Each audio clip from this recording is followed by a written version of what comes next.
वहाब इब्न मुनब्बिर रहमतुल्लाह तआला अलैह फरमाते हैं, बनी इसराइल का एक बादशाह अपना महल बना रहा था।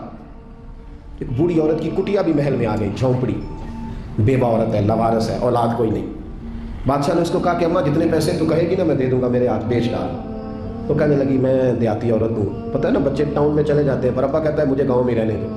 अम्मा कहती है कि मेरा यहीं दिल लगता है, मैं यहीं ठीक हूँ। उसने कहा बादशाह मैं पका हुआ फाल हूँ, किसी वक्त भी गिर जाऊँगी, जब मैं मर जाऊँगी तो तेरा ही है, मेरा कौन सा कोई आगे पीछे है, ना औलाद है ना कुछ और है, तुझे मिल जाएगा। लेकिन मैं ब्याह के यहाँ आई थी, दिल करता है जनाजा इसी झोंपड़ी से निकले, तो मुझे पड़ी रहने दे, मैं तेरा कुछ नहीं बिगाड़ती। उसने कहा वो नक्शा मेरा ख़राब होता है।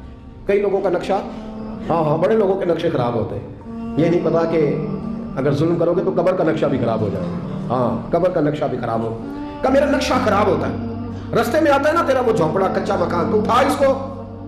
बूढ़े लोग बेचारे कमज़ोर लोग, अम्मा अपने घर के साथ जोड़ के बैठ गई। आरजुओं का मस्कन था, तिनका घर जमा करके घर बनाया था। अम्मा बाहर ही नहीं जाती, अगर मैं गई तो मेरा घर गिरा ना दिया जाए। लेकिन इंसान कितने दिन बैठ सकता है, कई दिन घर से चिमटी रही।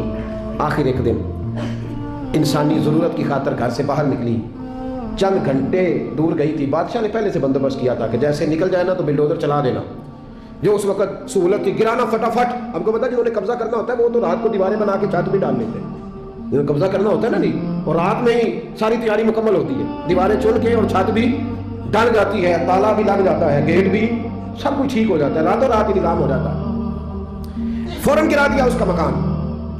अम्मा चंद घंटों के बाद आई तो हज़रत वहाब इब्न मुनब्बिर कहते हैं फिर उसने जो दुआ मांगी तो फिर हिल गए ज़मीन व आसमान। बूढ़ी थी ना और मजलूम थी, और मेरे नबी करीम अलैहिस्सलाम ने फरमाया जब मजलूम हाथ उठाता है तो फिर रब करीम उसकी दुआ को ज़रूर कबूल फरमाता है।